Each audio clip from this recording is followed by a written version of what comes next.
Hello YouTube, Own Soldier 86 back here again with another video in the video tutorial series on how to make levels in Super Smash Bros. 64. And it's been a little while since my last post. We were editing the Mystic Cave Zone level, and clearly this is not the Mystic Cave Zone. This is actually another level I've been working on with the Sonic 2 mod, which is the Wing Fortress Zone, which I particularly like.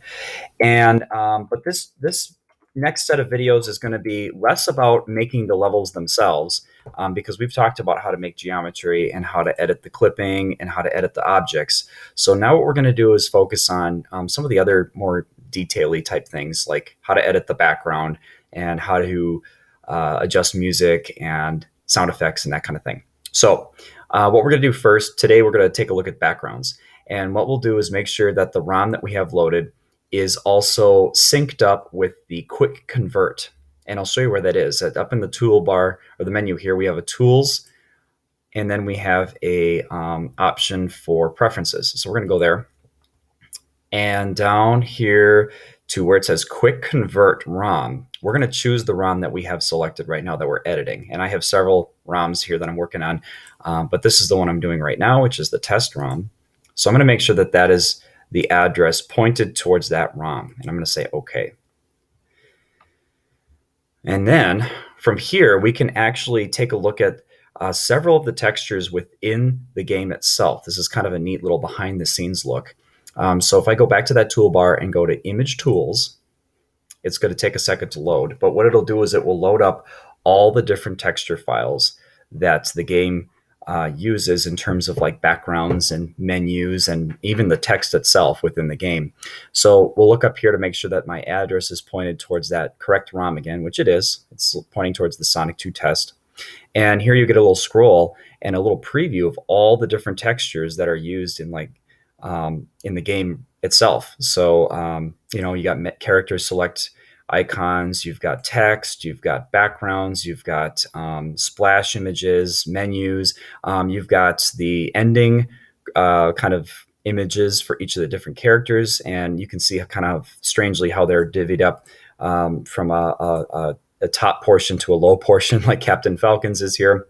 So if you wanted to go in and get really picky, you can go and edit those images as well. That might be kind of fun to see what other options there are in terms of what people would come up with different character ending screens. I wasn't a big fan with some of these, like, Yoshi's was kind of strange. I don't know if I see that on here, but anyway, yeah, Yoshi, where the storybook is closing on his head. That's kind of strange. But anyway, all right, so we're here to take a look at backgrounds. So if you scroll through, right here towards the bottom, it looks like, of the list, you're going to get all the different background images. Now, granted, I went through already for my Sonic 2 mod and edited these.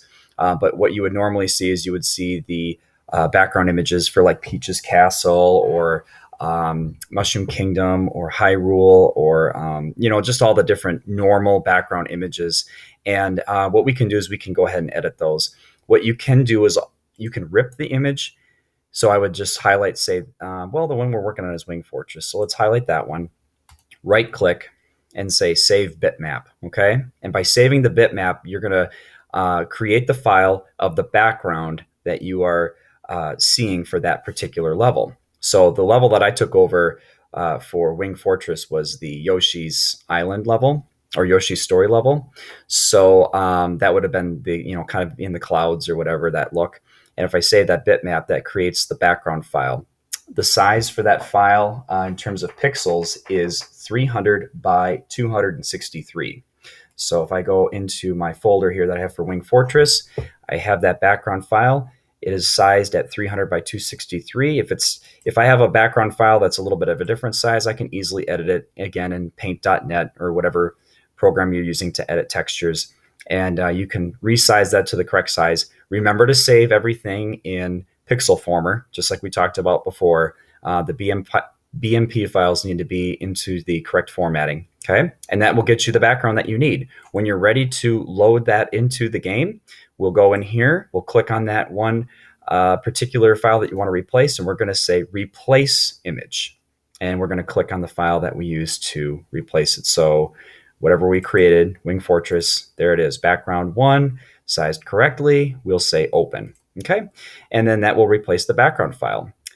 And then in the next tutorial, we'll take a look at how to